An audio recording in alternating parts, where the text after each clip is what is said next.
네. 오늘의 암송 말씀 한번 해보도록 할까요? 고린도후서 5장 7절 말씀입니다. 이는 우리가 믿음으로 시작.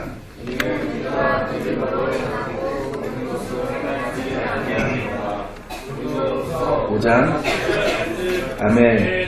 네, 이는 우리가 믿음으로 행하고 보는 것으로 행하지 아니함이로다. 라는 짧은 말씀이었는데요. 여러분 매주 말씀을 외워보시고 그 말씀을 가지고 하나님과 교제 한번 해보시기를 권면해 드립니다. 그거 안 한다고 해서 뭐 잡혀가는 것도 아니고 매맞는 것도 아니고 또 안 한다고 해서 무슨 또 신앙이 떨어지는 것도 아니에요. 그런데 하면 더 좋아요. 더 즐겁고 더 행복해질 수 있어요. 그래서 제가 사랑하는 여러분께 권면해 드리는 거니까 한번 해보세요. 아주 어렵지도 않아요. 자, 한번 펴볼까요? 고린도후서 5장 7절 말씀인데요. 우리 4장 16절부터 5장 7절까지 보도록 하겠습니다. 고린도후서 4장 16절부터 7절까지 기록된 말씀 저와 여러분이 한 절씩 교독하시고 마지막 교독하겠습니다. 그러므로 우리가 낙심하지 아니하노니 우리의 겉사람은 낡아지나 우리의 속사람은 날로 새로워지도다. 우리가 지금 하나님의 영광 것이 지극히고 영원한 영광에 중한 것을 우리에게 얘기하게 하니 우리가 주목하는 것은 보이는 것이 아니요 보이지 않는 것이니 보이는 것은 잠깐이요 보이지 않는 것은 영원함이라.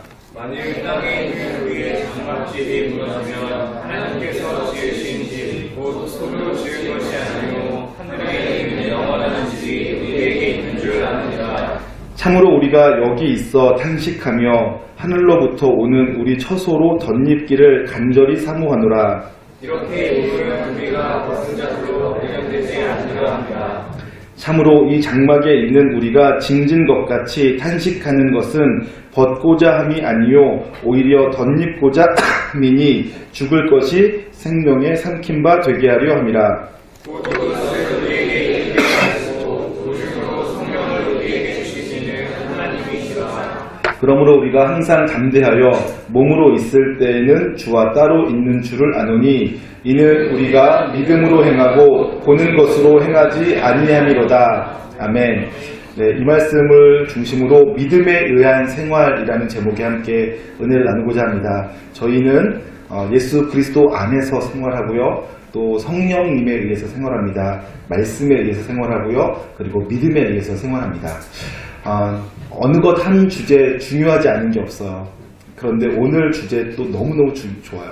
저 마침 지난주에는 담임 목사님 설교하셔서 제가 이 말씀, 이 주제에 대해서 2주간 묵상을 하게 되었는데 하나님께서 제게 너무 많은 은혜를 베풀어 주셨어요. 그래서 지금 막 너무너무 행복하고 감사하고 기쁜데 그런데 안타깝게 제가 어리석고 둔해서 그걸 다 전달하지 못할까봐 염려가 되고요. 혹은 제가 전달하는 게 여러분들이 듣고도 이해 못하거나 놓칠까봐 좀 염려가 돼요.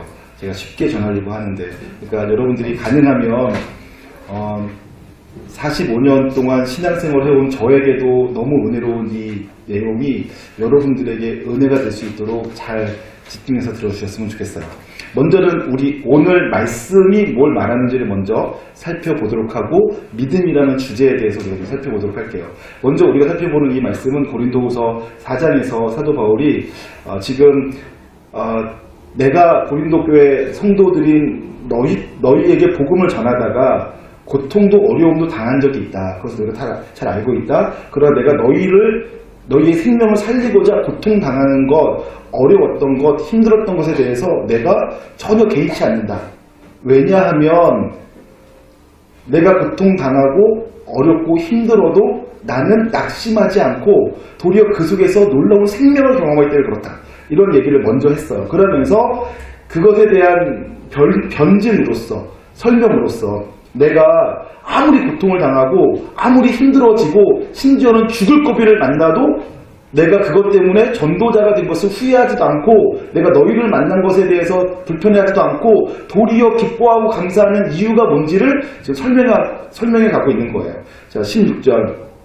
그러므로 4장 16절 우리가 낙심하지 아니하노니 낙심하지 않는데요. 이렇게 말하는 이유는 누가 봐도 낙심할 만한 환경을 겪고 있어요. 누가 봐도 낙심할 것 같아. 그런데 사도 바울은 그런 환경에 있지만 나는 낙심하지 않는다라고 말하고 있는 거죠. 이유가 뭘까요? 우리의 겉사람은 낡아지나 우리의 속사람은 날로 새로워지도다. 사도 바울이 지금 겉사람과 속사람을 나누어서 설명하고 있죠. 우리의 존재 방식을 겉사람의 모습과 속사람의 모습을 나눠주고 있는 거예요. 겉사람은 우리 육체를 말하는 거고요. 속사람은 우리의 영혼을 말하는 거겠죠. 뭐 영혼도 이제 정의하기가 어려운 부분이긴 하지만 어쨌든 그렇게 나눴어요. 그런데 겉사람은 날로 죽어가요. 낡아져가요.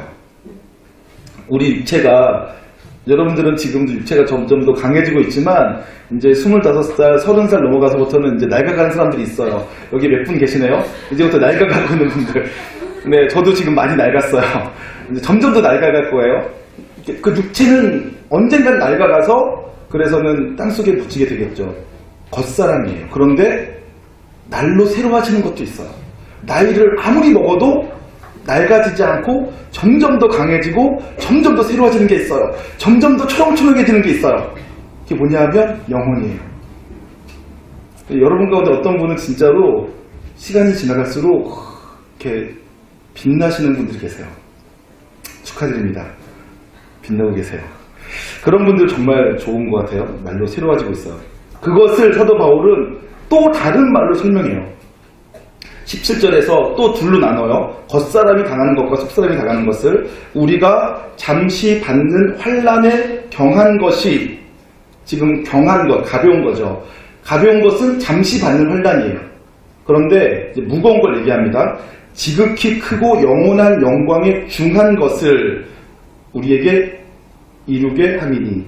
가벼운 것과 무거운 것을 얘기하고 있는데 가벼운 것은 뭐냐면 잠시 받는 환난이래요. 그러니까 우리 인생, 육체가 겪는 환난은 잠시 받는 환난으로서 가볍대요. 뭐에 비하면? 지극히 크고 영원한 생명에 의하면.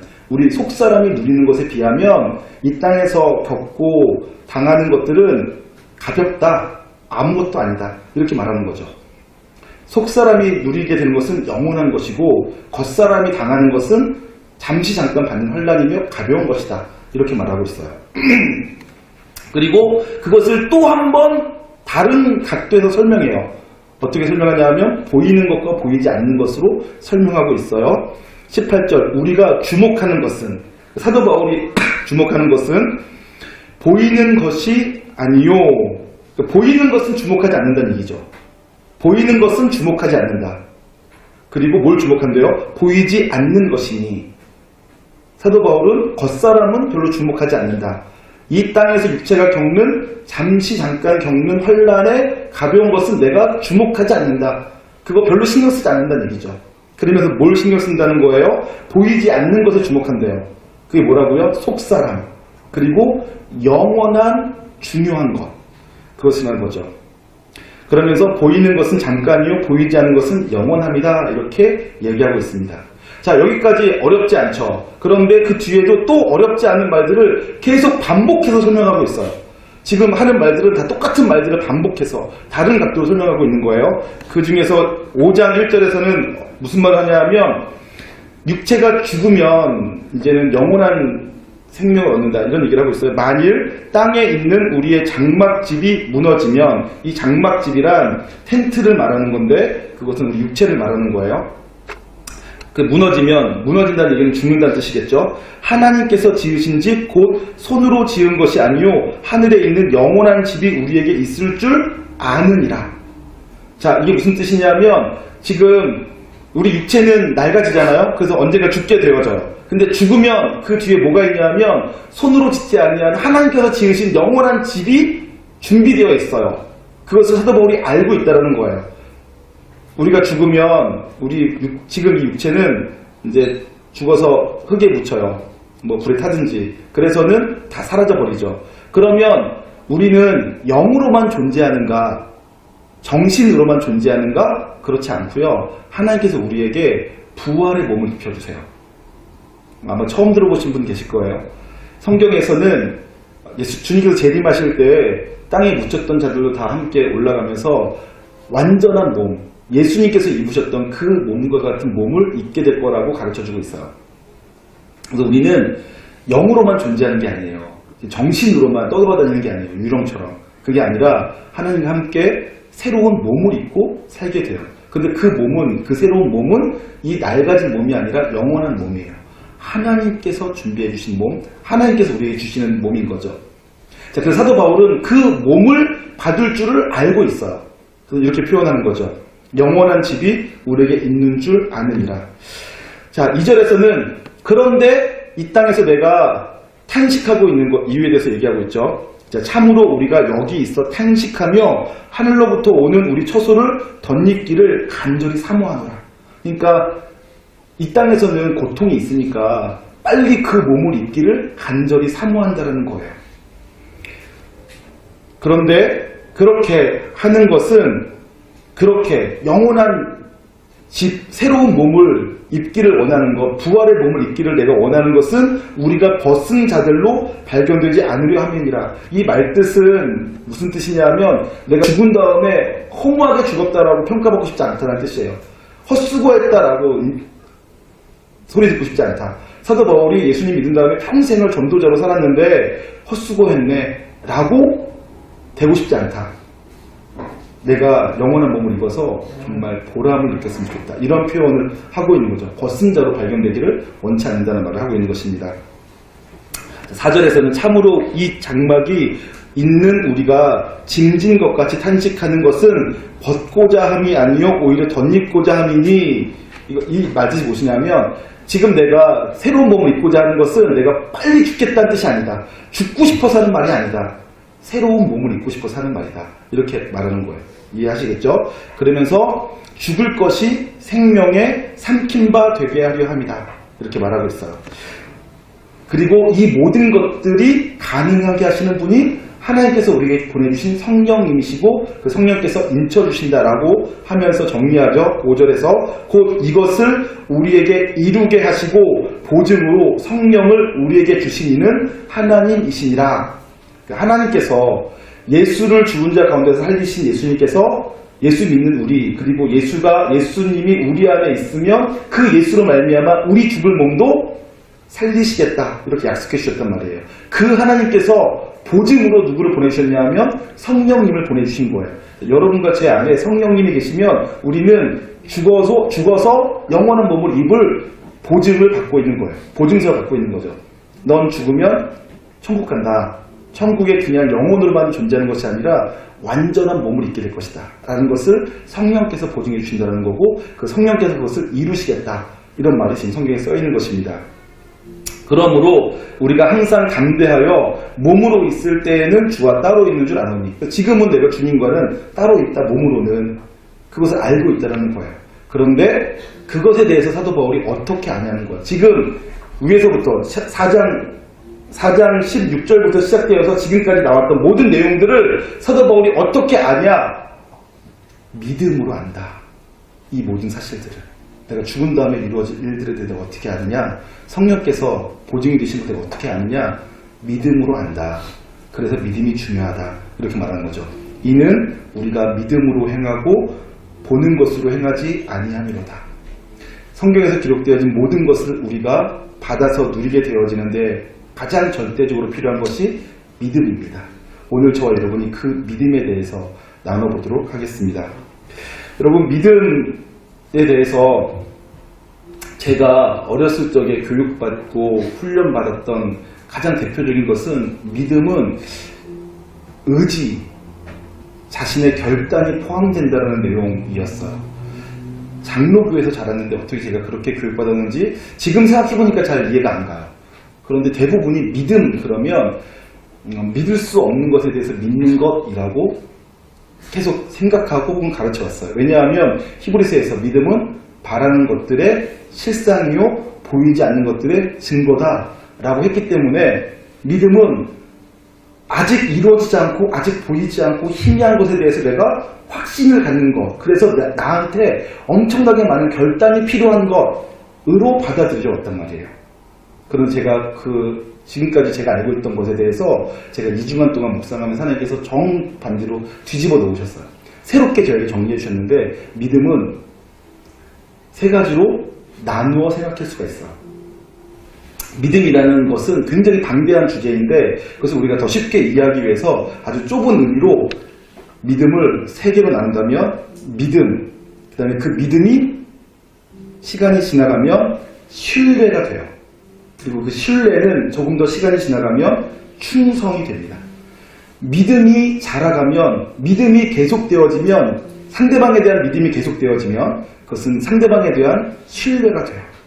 그리고 신뢰가 계속되어지면 그것은 상대방에 대한 충성이 가능해지는.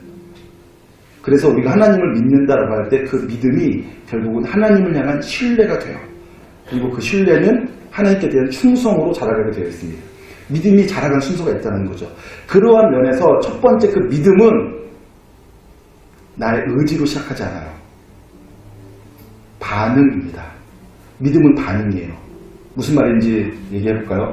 저희 집에 2층 침대가 있어요. 그 2층 침대에서 제가 세 아들을 다 키우고 있어요. 그 2층 침대는 벌써 18년 정도 된 침대죠. 거기서 지금 저희 막내 아들이 재작년쯤부터 이제 저에게 뛰어내리기 시작했어요. 첫째도 저에게 뛰어내렸고, 둘째도 저에게 뛰어내렸고요. 첫째도 제가 침대 옆을 지나가면 저한테 뒤에서 점프했고요. 둘째도 저에서 점프해요. 심지어는 제가 누워있을 때 위에서 뛰어내리려고 한 적도 있었어요. 죽는 줄 알고 깜짝 놀랐었어요.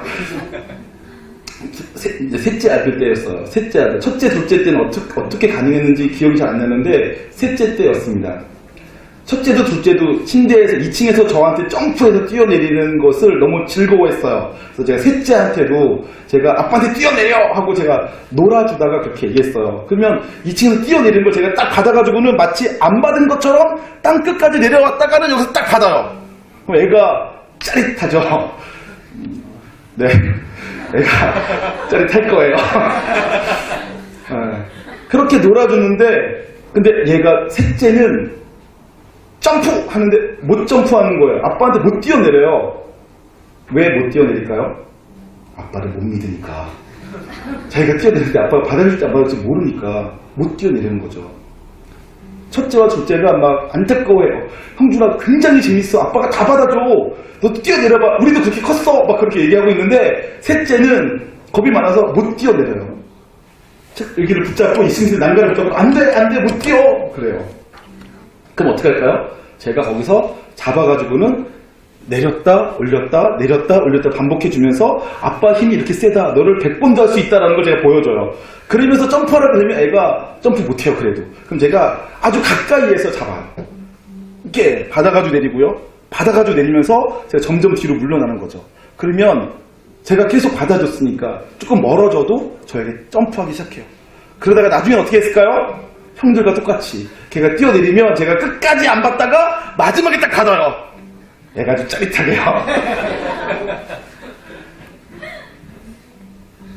처음에 침대에서 애가 뛰어내리지 못하는 게 아이 잘못일까요? 저는 그렇게 생각하지 않아요. 아이가 못 뛰어내리는 건 당연합니다.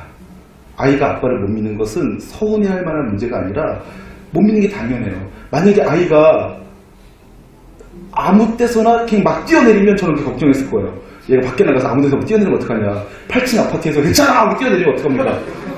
큰일 아니에요? 아무거나 막 믿으면 안 돼요. 8층 아파트에서 뛰어내려도 할 수 있어 라고 아빠가 말했다고 해서 뛰어내리면 아무거나 믿으면 안 돼요. 진심입니다. 아무거나 막 집어먹지 마세요. 배탈 날 수가 있어요. 믿음은 내가 믿는 것이 아닙니다. 믿음은 믿어지는 것입니다. 하나님께서 믿을 수 있게 해주세요. 여러분, 그래서 내가 하나님을 믿는다고 얘기할 때 그 믿음을 자랑할 수가 없어요. 내가 믿은 믿음은 별것도 아니지만 금방 흔들려요. 근데 하나님께서 믿게 해주세요. 믿을 수밖에 없게 해주세요. 제가 그래서 가끔씩 어떤 청년들이 뭐 교회 안 나오겠다, 나 하나님께 한번 반응해보겠다 그러면 제가 그래 어디 한번 해봐라 그럽니다. 목사가 할 말이 아닌 줄 알고 있지만 어디 한번 마음껏 해봐라 그럽니다. 왜냐하면 믿음은 자기가 믿은 게 아니라 믿어지는 거기 때문에 그래요. 안 믿을 수가 없어요. 하나님께서 믿게 해주십니다. 믿을 수밖에 없으니까 믿는 거예요. 첫 번째 믿음은 반응이에요. 하나님께서 내게 해주신 것에 대해서 내가 반응하는 거죠. 하나님께서 살아계시다는 게 내게 계속 알게 되어져요. 이 세상을 바라보는데 하나님 없이 이 세상이 만들어졌다는 게 도저히 안 믿겨지고 이 세상은 하나님께서 만드신 게 분명하게 깨달아져요. 그렇게 인식되어지는 거죠. 하나님 없다라고 말하는 사람을 이해할 수가 없어요. 하나님이 너무 분명해요. 믿어지는 거죠. 눈에 보이지 않지만 하나님이 실제 하시는 게 믿어져요. 그리고 하나님께서 지금도 이 자리에 함께 하시는 게 저에게 너무 분명해요. 그냥 믿어져요. 이게 저도 놀라워요. 매 순간 감동해요. 하나님 때문에. 하나님께서 너무 가까이 계셔서. 저도 알아요. 제가 중학교 때, 고등학교 때, 30대 초반까지는 제가 이런 말 할 수가 없었어요. 왜냐하면 몰랐으니까. 근데 30대 후반으로 넘어가면서 다 알게 됐어요. 하나님께서 진짜 가까이 계시면서 다 나와 함께 하시고 성경에 쓰여있는 그대로 하나님께서 역사하시는 것들이 경험되어지니까. 믿음은 반응이에요. 반응으로 시작되어져요. 하나님께서 먼저 찾아와 주셨고 그 하나님께 대해서 내가 믿음으로 반응하는 거죠. 그 다음에 그 믿음은 신뢰로 가는 거예요. 그 다음부터 하나님과의 믿음의 관계가 지속되어지면서 내가 그 하나님을 이제는 신뢰하게 되는 거예요. 하나님께서 하시는 말씀은 다 맞구나. 한두 개만 맞는 것이 아니라 다 맞구나. 하나님의 말씀이 다 옳구나. 내가 볼 때에는 믿을 수 없어 보이는 것도 사실은 내가 어리석어서 몰라서 그렇지 맞는 거구나 라는 것들이 알게 되어져요. 그러면서 신뢰하게 되는 거죠. 그리고 그때부터 우리의 의지가 필요합니다. 안개가 가리워 보이지 않는, 눈앞이 보이지 않는다 할지라도 주님은 산 같아서 그 안개 너머에 그대로 계시다라는 것을 알고 앞이 안 보여도, 안개 때문에 안 보여도 간다잖아요. 찬양 가운데. 그런 것처럼 나중에는 신뢰하게 되는 거예요. 하나님 계신 것을 내가 알기 때문에 지금 눈앞에 안 보여도 가면 만나는구나 하고 신뢰하는 거죠. 그때 의지가 필요해요. 그리고 그러한 신뢰 관계가 더 오래 지속되어지면 그분께 내 삶을 의탁하게 되죠. 내 삶을 맡길 수 있는 거예요. 아, 주님께서 하라는 대로 하면 다 되는구나. 전에는 그럴까 안 그럴까 반응할 때에는 해볼까 안 해볼까 하다가 점점 오래되면 아, 그분이 하시는 말씀이 맞는 것 같다. 내가 어리석어서 그렇지 그분 말씀대로 될 것 같아 하고 의지적으로 결단하다가 나중에는 의지를 사용할 필요 없이 그분께 내 삶을 맡기는, 주님이 완전하시다는 것에 대해서 인정하게 되어서 내 삶을 맡길 수 있는 충성의 단계로 넘어가는 거죠. 믿음, 신뢰, 충성은 다 같은 뿌리에서 나온 단어들이에요. 원래 원어 히브리어에서. 우리나라 말도 마찬가지죠. 믿음이 그렇게 자라가는 것입니다. 자, 그래서 여러분 믿음은 반응이다 라는 것에 대해서 우리가 조금만 더 살펴보도록 하겠습니다. 여러분 믿음의 조상이라고 불려지는 아브라함이 있죠. 여러분과 제가 아브라함에 대해서 얘기할 때 아브라함이 하나님께서 너의 본토 친척 아비 집을 떠나라 할 때 그것을 믿고 떠났다라고 또 주일학교 때 제가 배웠던 기억이 있어요. 그런데 아브라함이 떠났을 때 성경을 연구해 보니까 곧바로 떠났지만 하란이라는 곳에서 머물러서 몇 년을 살았다는 걸 알 수 있어요. 하란에서 몇 년을 살다가 자기 아버지 데려가 죽으니까 그때서 다시 가나안으로 와요. 가나안으로 오는데 성경에는 뭐라고 써있냐면 오는데 보니까 거기에 이미 가나안 사람들이 살고 있더라 그래요. 그래서 어떻게 했는지 아세요? 중간에 내려와서 한 군데서 예배를 드려요. 예배 드리는데 하나님 나타나세요. 하나님 왜 나타나는 줄 아세요? 아브라함의 일생을 여러분 창세기를 잘 보면 아브라함이 두려워할 때마다 나타나세요. 아브라함은 지금 두려워요. 가라고 해서 고향 친척 아비 집을 떠나서 가나안 땅까지 왔는데 보니까 정착할 땅이 없어요. 정착할 땅이 없다고요. 그러니까 두렵죠. 헛수고인가? 잘못 안다 생각 들잖아요. 그러니까 하나님께서 나타나서 알려주시는 거예요. 이 땅을 너에게 주겠다. 아브라함이 하나님의 그러한 나타나심을 경험한 다음에 믿고 제사를 드리죠. 그런데도 불구하고 있을 곳이 없으니까 더 남쪽으로 내려와요. 있을 곳이 없으니까 더 내려와요. 사람들이 안 사는 광야로. 거기서 또 제사를 드리죠. 그런데 거기서 또 기근이 만나요. 그럼 어떡하죠? 애굽으로 피난 가요. 여러분 아브라함이 처음부터 믿음의 조상이었다고 해가지고 완전한 신뢰를 가지고 충성했나요? 처음부터 하나님께 자기의 독자 아들을 바칠 만큼 큰 믿음 가졌었나요? 그것이 아니고요. 나중에 집에 가서 천천히 창세기를 읽어보세요. 하나님께서 아브라함으로 하여금 독자 아들을 모리아산에서 번제로 드릴 수 있을 만한 믿음으로 성장시켜 가세요. 믿게 해주시는 거죠. 믿음이 반응이라는 얘기를 제가 하고 있는 것입니다. 지금 여러분들의 믿음은 아직 작을 수 있어요. 겨자씨만한 믿음도 산을 옮길 수 있지만 여러분의 믿음이 작은데 점점 커져 가야 된다는 거죠. 처음에는 반응으로서의 믿음이었다가 충성의 믿음으로 가야 된다는 얘기를 하는 건데 그 처음에는 하나님께서 여러분에게 계속 말씀해 주셔야 돼요. 그런 하나님을 여러분들이 만나시는 거죠. 그러면서 여러분이 눈에 보이지 않는 하나님이 실제 하시는구나, 우리를 만나주시는구나, 나를 기억하시는구나, 나를 아시는구나, 이런 것도 경험하게 되는 거죠. 기드온, 성경에 나타나는 용사들 중에서 기드온만큼 또 위대한 사람도 없어요. 300명으로 18만 6천 명 죽이잖아요. 300명으로 10만, 헤아릴 수 없는 수예요. 18만 명을 죽여요. 어떻게 그런 일이 가능했나. 엄청 위대한 사람이죠. 그런데 그 기드온을 하나님께서 부르실 때 기드온이 하나님께서 나가라 싸우라 그럴 때 못 믿어요. 계속 못 믿어요. 그래서 어떻게 합니까? 양털 시험이라는 걸 하죠. 만약에 아침에 일어나는데 양털이 젖어 있으면 하나님께서 하신 말씀인 줄 알겠습니다. 새벽에 양털이 젖어 있네? 놀랍잖아요. 근데 기도 생각에 새벽이에는 당연히 이슬인 일이니까 그 이슬 때문에 젖은 건 아닌가? 땅은 말라 했어도 양털만 젖어 있는 건 양털이 물을 오래 머금어서 그런 거 아닌가? 라고 또 생각을 한 거예요. 자기가 기도한 대로 됐는데도. 그러니까 반대로 하죠. 땅은 다 젖어 있어도 양털만 뽀송뽀송하게 해달라고.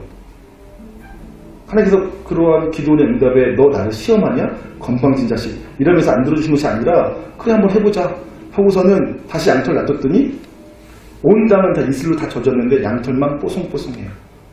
못 믿는 거잖아요. 의심하는 거잖아요. 근데 하나님께서 그거와 탓하지 않으시고요. 그런 기도로 하여금 믿어갈 수 있게 해주세요.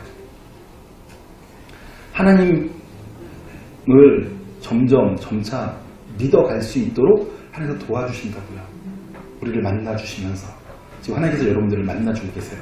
어떨 때에는 행복한 만남이 되기도 하고요. 어떨 때는 여러분을 향해서 따끔하게 내가 살아있다 이 녀석아 하고 말씀하시기도 하시고요. 이렇게 하나님께 만나가시면서 우리를 키워가고 계십니다. 그리고 그 믿음이 점점 커가서 나중에는 독자 이삭을 바칠 만한 믿음으로 하나님께서 죽은 자를 살리실 것이다 라는 데까지 나아가는 믿음으로 갈 수 있는 거죠.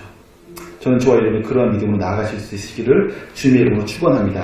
여러분 그런데 믿을 때와 안 믿을 때의 차이가 있다는 것도 지금 잠깐 나누려고 해요. 하나님께서 우리 보러 믿어라 라고 말씀하시는 게 하나님을 위한 것이라고 오해하시는 분들이 계세요. 내가 하나님 믿어드릴게요 라고 생각하시는 분들이 많이 계세요. 하나님께서 우리에게 뭐가 요청하실 때 사람 자꾸 오해해요. 사람들이 하는 것처럼 오해한단 말이죠. 사람들은 나 뭐 좀 해줘 그러면 나를 위해서 뭐 해달라고 하니까 하나님도 우리에게 뭐 좀 해라 그러면 하나님을 위해서 우리에게 요청한 줄 사람 자꾸 오해한단 말이에요. 그래서 하나님께서 믿어라 믿어야 산다 믿어야 구원받는다 이렇게 말하니까 내가 마치 하나님을 믿어드릴 때 하나님이 뭐 더 세지는 것처럼 이렇게 생각하는 경향이 있단 말이죠. 그렇지 않아요. 그 피터팬이라는 책에서 저도 너무 오래전에 읽어서 정확한 내용이 기억이 안 나는데 그런 것 같아요. 팅커벨이라는 피터팬 주변에 있는 요정이 있었는데 그 요정은 어린 아이들이 팅커벨의 존재를 믿어주면 힘이 나고 어린 애들이 팅커벨의 존재를 모르면 힘이 줄어든대요. 피터팬 속에 있는 팅커벨이라는 요정은 그렇다라는 거예요. 그래서 어린 아이들이 팅커벨의 존재를 믿어줘야 돼요. 팅커벨에게는 어린 아이들의 믿음이 소중하죠. 근데 하나님도 그러실까요? 하나님도 우리 하나님 믿으면 하나님의 힘이 세지고 우리 하나님 안 믿으면 하나님의 힘이 쪼그라들까요? 전혀 그렇지 않아요. 우리의 믿음과 하나님의 존재와는 전혀 상관이 없어요. 그럼에도 불구하고 하나님께서 우리에게 믿어야 산다라고 말하는 것은 순전히 우리 때문이에요. 우리가 하나님을 인정하고 이해하고 하나님께 반응하려면 믿음이 필요하기 때문에 그렇습니다. 이런 거예요. 똑같은 말을 들었어도 내가 사랑하고 내가 신뢰하고 내가 믿는 사람이 한 말과 사기꾼 혹은 내가 미워하는 사람이 한 말하고 나의 반응이 어떨까요? 전혀 달라요. 내가 사랑하는 사람, 내가 신뢰하는 사람이 무슨 말을 하면 그 말을 내가 귀담아 듣고 소중하게 알고 그 말에 내가 할 수 있는 한 최선을 다해서 반응하겠죠. 근데 사기꾼이 하는 말이에요. 쟤는 사기꾼이라고 내가 알고 있어. 전혀 신뢰하지 않죠. 그런 사람이 무슨 말을 하면 아예 듣지도 않죠. 그러나 들어도 그 말대로 하지 않아요. 여러분, 하나님께서 우리에게 믿으라고 하는 얘기는요, 하나님 말씀은 진리이고 생명인데 죄로 어두워진 우리가 그런 하나님 말씀을 안 듣고 무시한 채 너무 오랫동안 살아서 하나님 말씀하셔도 그것을 깨닫지 못하니까 믿고 들어라, 이런 의미에서 하시는 거죠. 그래야 너희가 산다. 내가 너희를 위해서 모든 것을 다 해놨다. 이제 너희가 와서 먹기만 하면 된다. 근데 그렇게 안 하는 거예요. 그러니까 믿고 와라. 내가 너희를 사랑한다는 걸 믿고 와라. 내가 너희를 살려줬다는 것을 믿고 와라. 와서 먹고 마시고 즐기고 생명을 누려라. 이렇게 말씀하시는 거죠. 하나님께서 우리에게 믿어라 라고 하시는 것은 어려운 요구하시는 것이 아니고 하나님께서 이미 어려운 것들은 다 해결해 놓으셨어요. 그래서 이제 그것을 하나님께서 해결해 놓으신 그것을 믿기만 해라 라고 말씀하시는 거니까 얼마나 쉬운 거겠어요. 믿음은 엄청 쉬워요. 그냥 하신 것을 인정하고 받아들이기만 하면 되는 것이죠. 자, 그런데 그러니까 여러분들이 믿으시길 소망합니다. 근데 무엇을 믿어야 되는가 하는 문제를 지금 또 잠깐 다룰게요. 두 가지를 믿어야 되는데, 첫 번째는 하나님의 말씀을 믿어야 돼요. 하나님의 말씀을 믿어야 된다. 무슨 뜻이냐면 사람은 죄를 지어서 하나님을 볼 수가 없게 되었어요. 하나님과 친밀한 삶을 살 수가 없게 되었어요. 요즘 계속 말씀드리는데 전적 타락, 전적 부패로 인하여서 우리 스스로 하나님을 알 수 있는 방법이 전혀 없어요. 그래서 하나님께서 하나님을 우리에게 알려주시고자 하신 것을 계시라고 했다고요. 자기 자신을 나타내 보여주시는 것을 계시라고 해요. 그 계시를 두 가지로 계시해 주셨어요. 하나가 일반 계시, 하나가 특별 계시인데, 일반 계시는 자연 만물 속에 하나님을 드러내셨죠. 그리고 두 번째 특별 계시는 성경 말씀이에요. 그러니까 성경 말씀과 이 온 세상에는 하나님께서 드러내주고 계세요. 그래서 우리는 성경과 자연을 통해서 하나님을 알 수 있게 되어지는 거죠. 하나님을 알아야지 하나님을 경험하고 그 하나님께 대해서 우리가 반응하기 시작할 거 아니에요. 그러니까 하나님께 반응하려면 먼저 하나님을 알 수 있는 말씀과 말씀의 렌즈를 통해서 자연을 보는 훈련이 필요하게 되는 거예요. 자, 그래서 우리가 말씀을 봐야 되는데 그 말씀을 볼 때 그 말씀을 믿어야지 된다는 얘기예요. 선악과를 따먹었을 때 사람이 범죄하게 되었어요. 근데 여러분, 이런 질문 한번 해본 적 있어요? 선악과가 비싼 과일이어서 하나님께서 먹지 말라고 하셨을까? 이런 고민. 선악과가 1000년에 한 번 열리는 과일이어서 먹지 말라고 하신 걸까? 그런 게 아니고요. 선악과를 먹으면 그것이 죄가 되는 것은 하나님께서 먹지 말라고 하신 그 말씀을 무시하고 안 듣고 불순종했기 때문에 선악과를 먹은 것이 죄가 되는 거예요. 무슨 말인지 이해하시죠? 선악과라는 과일에 독이 들어있어서가 아니라 선악과를 먹지 말라고 하신 하나님의 말씀을 무시했기 때문에, 먹으면 정령 죽는다라고 하신 말씀을 무시하는 것, 그것이 불신이죠. 믿지 못하는 거죠.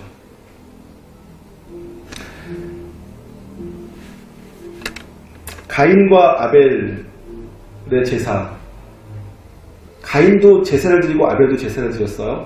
그런데 하나님께서 가인의 제사는 받지 않으시고 아벨의 제사는 드렸대요. 근데 그 히브리서 11장에서는 믿음으로 아벨은 믿음으로 제사를 드렸다, 이렇게 표현하고 있어요. 근데 창세기에 보면 믿음으로 드린 것에 대해서 어떠한 설명도 나와 있지 않아요. 그럼에도 불구하고 왜 히브리서에서는 아벨의 제사는 믿음으로 드린 제사라고 얘기할까요? 아벨의 믿음이 무엇이었을까요? 힌트가 별로 없는데 유일하게 우리가 추측해 볼 만한 사건이 한 가지가 있어요. 그것은 뭐냐면 아담과 하와가 범죄하였을 때 그들이 벌거벗은 것을 깨닫게 된 다음에 수치심을 느껴서 나뭇잎을 엮어 자기 자신의 몸을 가려요. 그런데 나뭇잎은 곧 말라 빠스러지죠.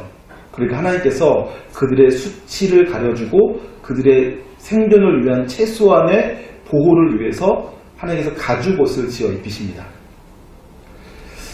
가죽옷을 지어 입히시는 것, 하나님께서 범죄한 인간을 위해서 그들의 수치를 가려주고 그들의 삶을 위해서 하나님께서 짐승을 잡아 가죽으로 옷을 지어 입히신 그 사건을 하나님께 나아갈 수 있는 것으로 이해하고 그 하나님께 믿음으로 제사를 드린 거예요. 아벨이. 그렇게 우리가 추측하는 거죠. 성경 자체가 그렇게 말하고 있지 않지만 아벨이 믿음으로 제사를 드린 것은 무엇일까? 성경에는 제물의 종류에 대해서 구별하지 않아요. 곡식으로 제사 드릴 수 있어요. 소제라고 하죠. 짐승으로도 제사 드릴 수 있고요. 제물의 문제가 아니었어요. 가인과 아벨이 그 전에 무슨 행동을 했는지에 대해서 별로 나와 있지 않아요. 가인도 자기 소산의 첫 곡식으로 드렸어요. 다 최선을 다했단 말이죠. 그런데 한 가지가 틀려요. 뭐가 틀리다고요? 아벨은 짐승을 잡아서 하나님께 나아간 거예요. 하나님의 말씀을 소중하게 여기는 거죠. 하나님께 집중하고 있는 거예요. 한 가지 얘기만 더 하죠. 바벨탑이 지어졌습니다. 노아 홍수가 있은 다음에 하나님께서 물로 사람을 심판한 것에 대해서 안타까워하시면서 내가 다시는 너희를 물로 심판하지 않겠다라고 말씀하셨어요. 그래서 무지개를 보여주시죠. 그래서 무지개 언약이라고 합니다.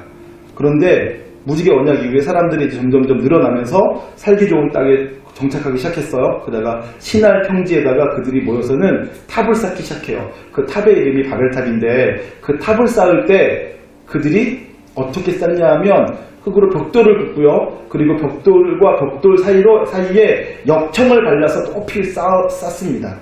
근데 하나님께서 그걸 보시고서는 내려오셔서는 그걸 보시고서는 이들이 이렇게 행하는 것을 보니까 이들을 막을 수 없을 것 같다 하시고서는 거기서 언어를 나눠지게 해서 그들로 흩어지게 하셨대요. 주일학교 때 그것도 제가 들을 때에는 제가 이해할 수가 없었어요.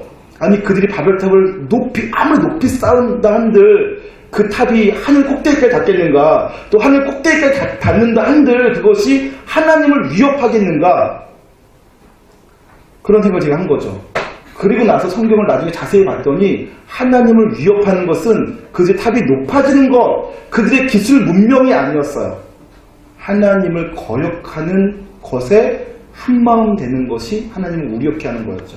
그럼 그들이 거역한 것은 무엇이었을까요? 여러분, 하나님께서 무지개 언약을 세울 때 뭐라고 약속하셨다고요? 내가 다시는 물로 너희를 심판하지 않겠다라고 약속해 주셨어요. 근데 그들이 돌로 탑을 쌓아요. 왜 굳이 돌로 높은 탑을 쌓았을까요? 그리고 왜 돌로 탑을 쌓을 때 굳이 돌과 돌 사이에 역청을 발랐을까요? 역청은 창세기 10장에서 나오기 전에 6장에서 나오는데 방주를 지을 때 나무와 나무 사이에 발랐던 송진 같은 거예요. 물이 스며들지 못하게 막는 거죠. 물이 스며들지 못하게 막는 것이 역청이에요. 근데 왜 바벨탑을 지을 때 돌과 돌 사이에 역청을 사용했을까요? 그 구하기 힘든 역청을. 왜냐하면 그들은 두려웠던 거예요. 뭐가 두려웠을까요? 물이 두려웠죠. 다시 물로 심판하셨을 때 우리가 못 살아남을까봐 탑을 높게 쌓고 그 탑을 물이 스며들지 못하게 아무리 큰 물이 와도 살아남을 수 있게 역청으로 지은 거예요. 뭘 신뢰하지 않은 거라고요? 내가 다시는 물로 너희를 심판하지 않겠다는 하나님의 말씀을 신뢰하지 않는 거예요. 못 믿겠다는 거죠. 하나님의 말씀을 봅니다. 그러니까 이 범죄의 역사, 성경 속에 등장하는 범죄의 역사들은 다 어떤 역사냐? 하나님의 말씀을 못 믿는 역사예요. 하나님께서 이렇게 해라 해도 안 해요. 하지 말아라 해도 해요. 상관없대요. 자기가 하고 싶은 대로 하겠대요. 그게 범죄의 역사예요. 그러니까 우리가 믿어야 될 것은 뭐겠습니까? 하나님의 약속의 말씀이에요. 하나님께서 내가 이렇게 하겠다 그러면 하나님 말씀이니까 믿을 수 있어야 된다는 거죠. 하나님께서 내가 너희를 사랑한다 이렇게 말씀하시면 믿으시길 바랍니다. 하나님은 여러분을 정말 사랑하세요. 믿으면 어떤 일이 벌어질까요? 하나님을 나도 사랑하게 되는 거예요. 하나님께서 날 사랑하신다는 걸 믿으면 나도 하나님 막 사랑하게 되고요. 내게 주어지는 모든 일들이 어렵지 않고 사랑의 표현으로 느껴지기 시작해요. 믿으니까. 근데 안 믿으면 어떻게 될까요? 별것 아닌 일이 되는 거죠. 믿음이 정말 중요합니다. 하나님께서 우리에게 뭐라고 말씀하시는지 제가 지금 나열하면 오늘부터 일주일 동안 해도 다 못하니까 여러분들 시간 날 때마다 성경을 읽어보시길 바라겠어요. 성경 속에서 하나님께서 우리에게 하신 말씀들이 수없이 많이 있는데 그 말씀들은 다 여러분들을 사랑해서 하시는 말씀인데 그 말씀들을 잘 읽어보시면서 그 말씀들을 신뢰하시기를, 믿고 신뢰하시기를, 그의 말씀에 여러분 삶을 맡기실 수 있기를 주님의 이름으로 축원합니다. 한 가지만 더 빠르게 얘기할게요. 두 번째 우리가 믿어야 될 것은 하나님의 성품입니다. 하나님 자체를 믿어야 된다는 얘기를 하는 거죠. 하나님의 성품을 제가 시간이 너무 많이 지나가서 빠르게 말씀드릴게요. 하나님은 사랑이세요. 하나님은 우리를 사랑하시는 분이세요. 그것을 믿으셔야 돼요. 하나님은 좋으신 분, 선하신 분이에요. 그것을 믿으셔야 돼요. 성경 속에 그렇게 증거하고 있는 것을 여러분들이 확인하신 다음에 그것을 믿으세요. 하나님께서 우리에게 선하시다라는 것을 믿는 사람은 어떠한 반응을 보이게 될까요? 하나님이 선하신 것을 내가 믿어요. 그러면 내 삶 가운데 내 생각에 혹은 주변 사람들의 생각에 악한 일을 만났을 때 나는 그것을 어떻게 해석하게 돼요? 그것을 훈련으로 해석하게 돼요. 내가 이 훈련을 이겨내가면 더 좋은 길로 가겠구나 라고 이해하게 된다고요. 다윗이 그랬죠. 그래서 시편 23편에 다윗이 이렇게 말해요. 내가 사망의 음침한 골짜기로 다닐지라도 해를 두려워하지 않을 것은, 그때 해는 이 태양이 아니라 어려움, 고난, 해를 두려워하지 않을 것은 주께서 너와 함께 하심이라 주의 지팡이와 막대기가 나를 안위하시리로다. 이렇게 고백하는 거죠. 다윗은 알고 있었거든요. 자기도 목자였기 때문에. 목자가 양을 칠 때에는 한 목초지에서 양을 치는데 양이 어리석어서 가만히 내버려두면 그 목초지에 있는 풀에 뿌리까지 다 뜯어먹는데요. 그래서 그 목초지가 황무지가 되어버려요. 그래서 목자는, 지혜로운 목자는 목초지 세네 군데를 알고 있으면서 이쪽 목초지가 먹으면 다른 목초지로 옮겨가요. 옮겨 다니면서 뿌리를 유지해 가는 거죠. 그런데 이 목초지에서 이 목초지로 옮기는 과정에는 계곡도 있고 산도 있는 거예요. 그러나 양떼를 유지하려면 그 계곡을, 그 위험한 곳을 통과해야 되죠. 통과해야지 양도 살고 목자가 양을 키울 수가 있으니까. 그런데 양들은 싫어하죠. 그냥 목초지 있기만 싶어해요. 그래서 험한 곳, 어려운 곳, 불편한 곳은 가고 싶어 하지 않아요. 그러나 목자는 그곳을 인도합니다. 다윗은 그것을 알고 있었어요. 그래서 다윗의 인생 속에 어려웠던 적이 한두 번이 아니었지만 그 모든 순간순간에 하나님을 신뢰했어요. 여호와는 나의 목자시니 내가 부족함이 없으리로다. 그가 나를 푸른 초장, 쉴 만한 물가로 인도하시는도다. 내 영혼을 소생시키시고 자기 이름을 위하여 의의 길로 인도하시는도다. 그래서 내가 사망의 음침한 골짜기를 다닐지라도 해를 두려워하지 않을 것은 주의 지팡이와 막대기가 나를 안위하시는도다. 이렇게 고백한다고요. 하나님의 선하신 성품을 믿었어요. 그러니까 인생에 어떠한 어려움이 와도 그것 때문에 하나님 원망하거나 나 이제 망했어, 큰일 났어 하고 생각하지 않는 거죠. 그래서 여러분 다윗 사무엘 상하서를 여러분 한번 기회 있을 때 읽어보세요. 다윗이 골리앗을 죽이니까 사람들이 사울은 천천히요, 다윗은 만만히요 이렇게 얘기했어요. 그랬더니 다윗을 사람들에 의해서 군대 총사령관을 삼아요. 아직 10대, 17, 18 정도의 10대인 다윗을 군대 총사령관 삼은 거죠. 50대 후반이나 얻을 수 있는 자리를 얻은 거예요. 그런데 그것 때문에 사울 왕이 화가 나요. 시기하고 질투하죠. 그래서 다윗을 다시 저 밑에 하급 장교로 만들어버려요. 근데 다윗이요, 그때 화를 내질 않아요. 보통 사람 같으면 아니 어떻게 나에게 이렇게 대할 수 있어? 사울랑 미친 거 아니야? 질투심에 눈이 멀었구만 이렇게 생각할 텐데 그러지 않고요. 그 하급 관리에서 충성을 다해요. 행복하게 잘 살아요. 왜요? 다윗은 하나님의 선하심을 믿었기 때문에. 내가 잘 될 때나 안 될 때나 사람의 눈으로, 세상의 눈으로 보지 않고요. 하나님의 눈으로 보는 거예요. 하나님께서 나에게 선하신 분인데 나를 망하게 하실 이유가 없다. 하나님께서 나를 그렇게 그 자리에 가게 하신 데에는 이유가 있으시다 라는 믿음을 가진 거죠.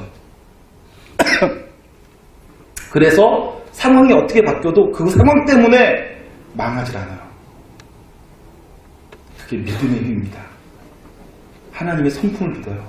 선하신 하나님, 좋으신 하나님, 사랑의 하나님, 의로우신 하나님, 거룩하신 하나님, 그런 하나님의 성품에 내가 다가가면 다가갈수록, 그 하나님을 내가 알면 알수록 나의 삶이 더욱더 풍성해지는 거예요. 저는 그래서 여러분들이 믿음 가지셨으면 좋겠어요. 온전한 믿음. 나중에 하나님을 온전히 신뢰하여서, 그리고 그 하나님께 의탁할 수 있는, 내 삶을 다 맡겨드리고 살 수 있는 충성스러운 하나님의 종들 되시기를 주님의 이름으로 축원합니다. 그게 어떻게 가능하냐? 믿음이 자라가는 게 어떻게 가능하냐? 내가 더 굳건한 의지를 발휘해서 가능한 것이 아니고, 그렇게 해서 얻어낸 믿음은 가짜 믿음이고, 진짜 믿음은 하나님과의 관계 속에서 얻어지게 되는 거예요. 살아계신 하나님을 계속 만나보세요. 제가 확신합니다. 하나님 만나면 만날수록 하나님은 믿음직한 분이세요. 믿부신 하나님이시죠. 하나님 만나보지도 않고 사람들이 무슨 말을 해요. 만나보세요. 하나님과 계속 교제하세요. 계속 하나님 안에 거하세요. 하나님께서 내게 얼마나 성실하신지. 내가 볼 땐 하나님께서 나를 버리신 것 같지만 하나님께서 단 한 번도 나를 버리지 않으셨다는 것을 절실히 깨닫게 돼요. 나의 문제였지 하나님의 문제가 아니었어요. 그것들을 알게 되시는 겁니다. 그렇게 되실 수 있기를 주님의 이름으로 축원합니다. 믿음이 더 강해질 수 있으면 어떻게 되는가, 또 믿음을 방해하는 것들은 무엇인가 나눌 게 너무 많지만 다음번 나누도록 하고요. 오늘 여기서 마치도록 할게요. 함께 기도하겠습니다. 사랑과 은혜가 풍성하신 하나님 아버지, 저희를 사랑해 주셔서 감사합니다. 저희를 구원해 주신 것 너무나 감사합니다. 하나님을 자주 만나고 하나님과 동행하는 삶을 살아가기를 원합니다. 그렇게 하기만 하면 하나님은 우리에게 얼마든지 믿으신, 믿을 수 있는 분, 신뢰할 수 있는 분일 뿐만 아니라 내 삶을 다 맡겨드릴 수 있는 분으로 믿게 되어줄 줄 믿습니다. 여기에 있는 모든 청년들이 하나님과 오랫동안 친밀한 사귐을 가지다가 이 세상 무엇보다도 믿을 수 있는 하나님께 내 삶을 다 맡겨드리고 하나님의 충성스러운 제자로, 종으로, 자녀로 잘 살아갈 수 있도록 은혜 더하여 주시옵소서. 감사드리며 존귀하신 예수님의 이름으로 기도하옵나이다. 아멘. 축도하겠습니다. 이제는 우리 주 예수 그리스도의 놀라우신 은혜와 하나님 아버지의 극진하신 사랑하심과 성령님의 감화, 감동, 교통하신 역사가 이곳에 있는 모든 무리들 가운데 이제로부터 영원토록 함께 있을지어다. 아멘.